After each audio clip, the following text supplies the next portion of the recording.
इस इंसान का नाम शिल्सी है। ये नाम जितना बोलने में कठिन है, उससे भी ज़्यादा कठिन इनकी ज़िंदगी थी।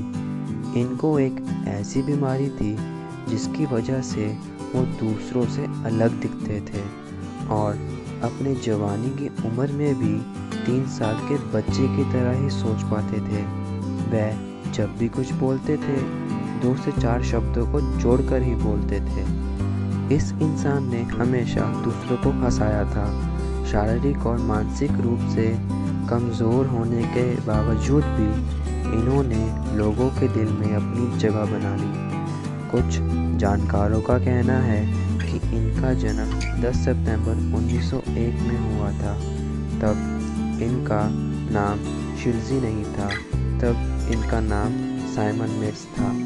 जब वो छोटे थे तब एक नॉर्मल बच्चे की तरह ही थे। बाद में जैसे जैसे वो बड़े होते गए तब उनकी ये बीमारी सामने आई। इस बीमारी का नाम था माइक्रोसेफेली। इस बीमारी में शरीर का नॉर्मल ग्रोथ नहीं होता और दिमाग का आकार भी काफ़ी छोटा होता है। इस रोग में इंसान मानसिक और शारीरिक रूप से कमज़ोर होता है और ठीक से बोल नहीं पाता।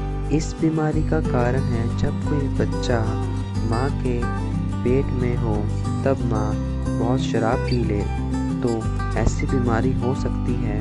इसके अलावा जेनेटिक प्रॉब्लम की वजह से भी ये बीमारी हो सकती है। शिल्सी का जन्म एक अमीर परिवार में हुआ था और इनकी एक छोटी बहन भी थी जिसका नाम था अथीला। उसे भी ये बीमारी थी, इसलिए दोनों को कोई पसंद नहीं करता था। अजीब से दिखने वाले इन दोनों बच्चों के कारण इनके माता पिता को इन पे शर्म आती थी। वो डरते थे कि लोग उनका मजाक उड़ाने लगेंगे। इस डर से एक दिन उनके माता पिता ने दोनों छोटे और मासूम बच्चों को ड्रीमलैंड नाम के एक सर्कस में भेज दिया।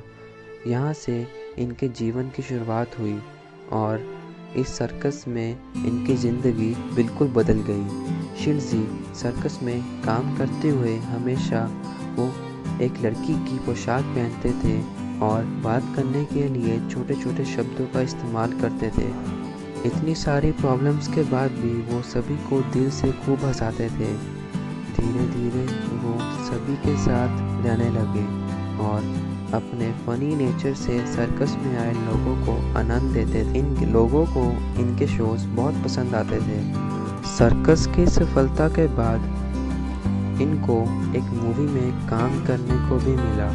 इस मूवी का नाम फ्रीक्स था जो 1932 में रिलीज़ हुई थी।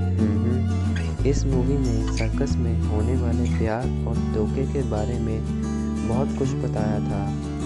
इसके अलावा भी उन्होंने बहुत सारी मूवीज़ में काम किया जिसके बाद वो काफ़ी मशहूर हो चुके थे।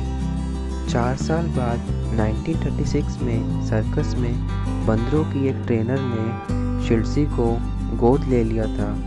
जॉर्ज नाम की इस ट्रेनर ने शिल्सी को बहुत प्यार दिया और उनका ख्याल रखा था। लेकिन 1965 में जॉर्ज की मौत हो गई। जॉर्ज की बेटी ने उसकी मौत के बाद शिल्सी को एक लॉस एंजलिस के मेंटल हॉस्पिटल में भेज दिया।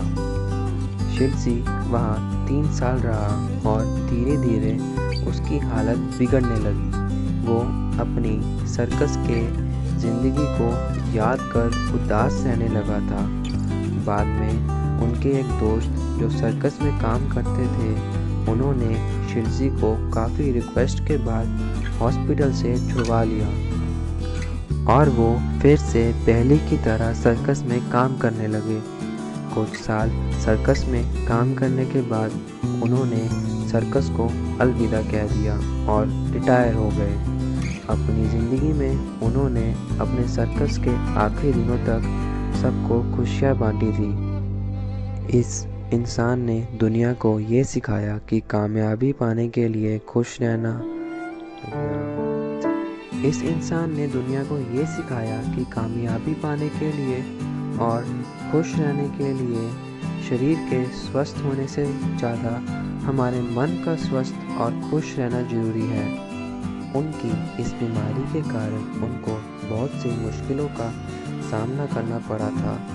इस बीच उन्हें मिर्गी के दौरे भी पड़ते थे, जो बाद में ज़्यादा होने के कारण उन्हें दिखना बंद हो गया था और सुनने में प्रॉब्लम आती थी। बाद में वो हताश हो गए थे। कुछ समय बाद 1971 में 70 की उम्र में आखिरकार उन्होंने इस दुनिया को अलविदा कह दिया।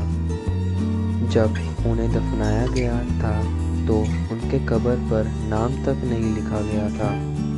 फिर 2007 में उनके एक फ़ैन ने उनकी कब्र पर उनका नाम लिखवाया ताकि उन्हें वो इज़्ज़त मिल सके जो वो अपनी ज़िंदगी में डिज़र्व करते थे, जिसके बाद वह फिर से खबरों में आ गए। अपने माँ बाप का प्यार ना पाते हुए भी भला ही शारीरिक और मानसिक रूप से कमज़ोर थे, लेकिन उनकी हिम्मत हम जैसे आम इंसानों से कम भी नहीं थी। सोचिए, जब किसी के माँ बाप ही अपने बच्चों को सर्कस में बेच देते हैं, उस पर क्या बीतती होगी, ये हम सोच भी नहीं सकते। लेकिन इस सब के बावजूद भी शिल्ज़ी ने अपनी ज़िंदगी में जो कामयाबी हासिल की थी वो किसी अजूबे से कम नहीं था। ऐसे इंसान के लिए एक लाइक तो बनता है। दोस्तों, शिल्ज़ी की इस कहानी पे आपकी क्या राय है? अगर आपको ये वीडियो पसंद आई हो तो इसे शेयर ज़रूर कीजिए और इस चैनल को सब्सक्राइब करके बेल आइकन पे ज़रूर क्लिक कीजिए। मिलते हैं अगली वीडियो में, तब तक के लिए अलविदा।